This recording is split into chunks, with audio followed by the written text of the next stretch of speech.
Good morning students. मैं Sangeeta Bhalerao madam. मैं आप लोगों को गणित पढ़ाने वाली हूँ।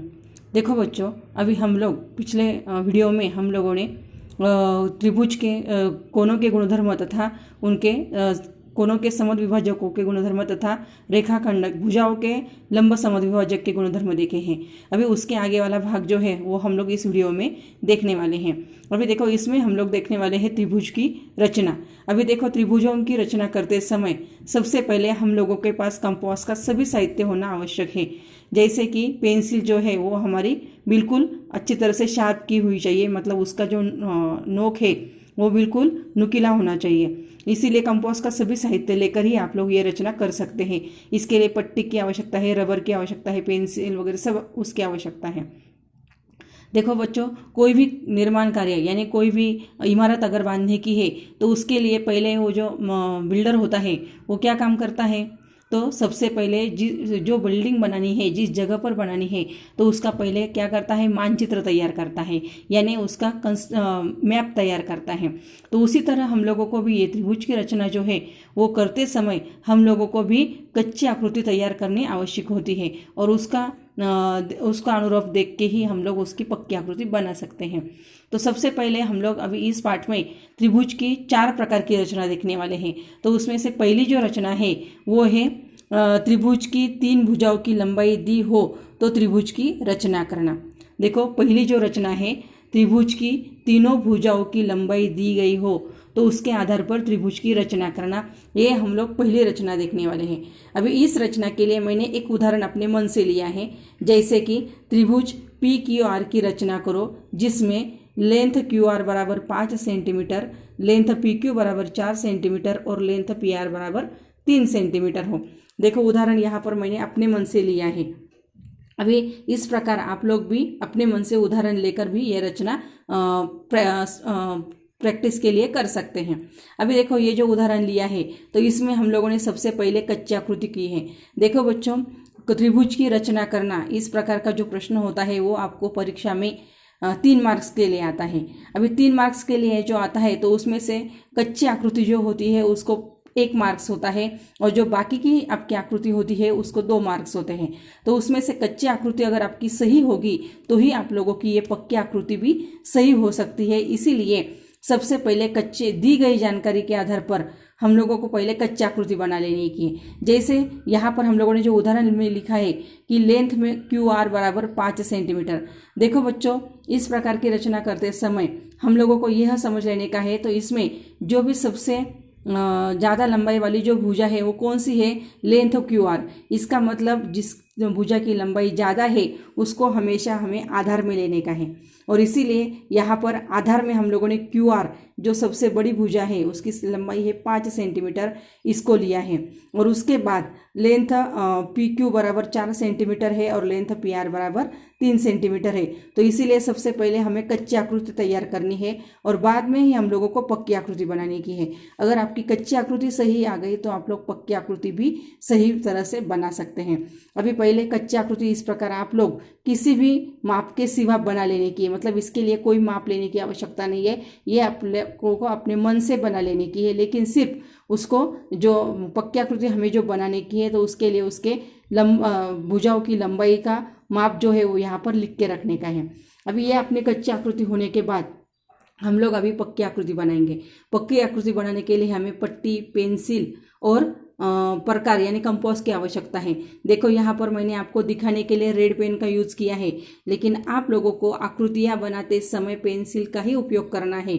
उसमें आप लोगों को ये लंबाई जो लिखनी है वो भी पेंसिल से ही लिखनी है, इसके लिए आपको पेन का उपयोग नहीं करना है।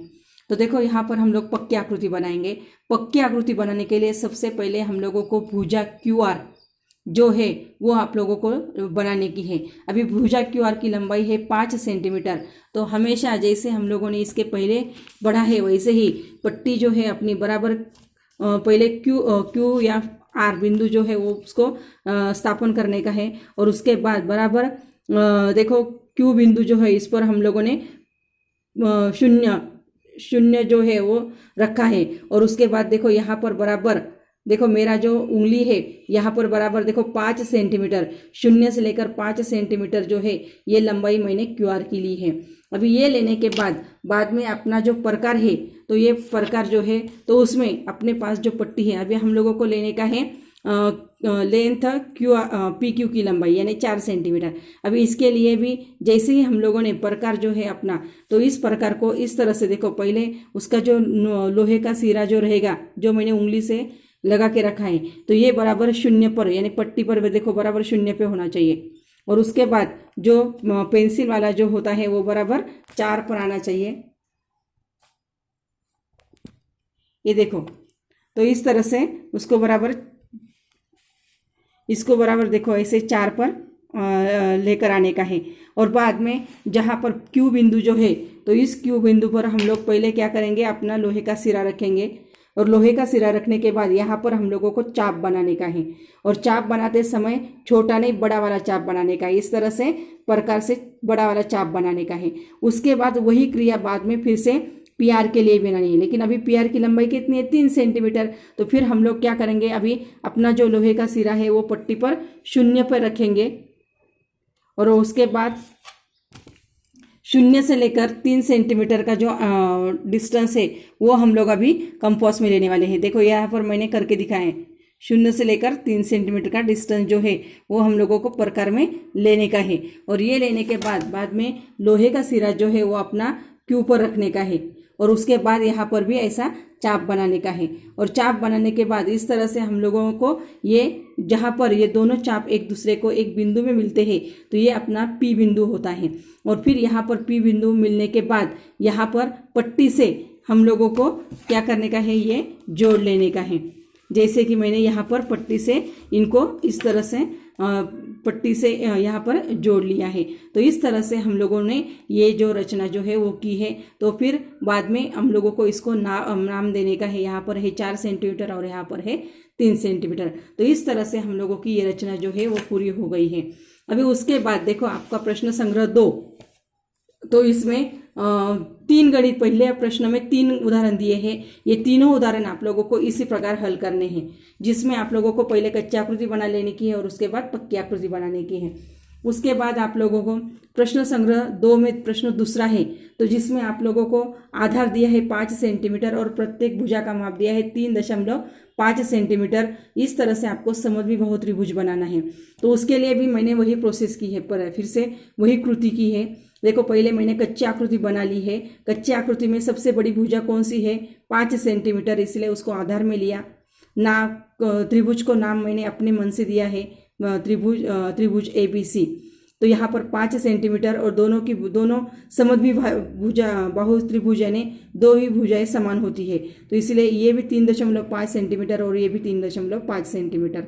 और ये कच्ची आकृति के बाद फिर से ये पक्की आकृति, इसको भी मैंने जैसे मैंने पहले आपको स्पष्ट किया है उसी तरह आपको ये करने की है। पहले हमें पट्टी से बराबर 0 से लेकर 5 सेंटीमीटर का नाप लेकर बराबर ये BC भुजा खींचने की है। उसके बाद अपना जो कंपास है उसमें बराबर 3.5 सेंटीमीटर ये जो पट्टी से बराबर नापने का है और उसको यहाँ पर ऐसे इस तरह से चाप बनाने के हैं।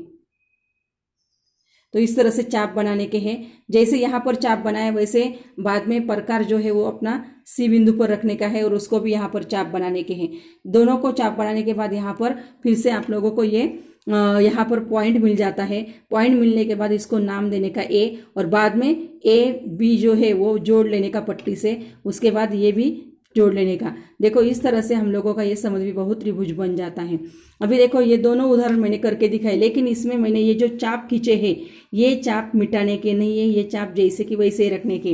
देखो यहाँ पर भी मैंने चाप बनाया, ये दोनों चाप मैंने मिटाए नहीं, चाप वैसे रखने के। तो इस तरह से आप लोगों को प्रश्न संग्रह 2 जो है तो इसके जो भी उदाहरण है तो वो आप लोगों को हल करने का प्रयास करने का है। धन्यवाद।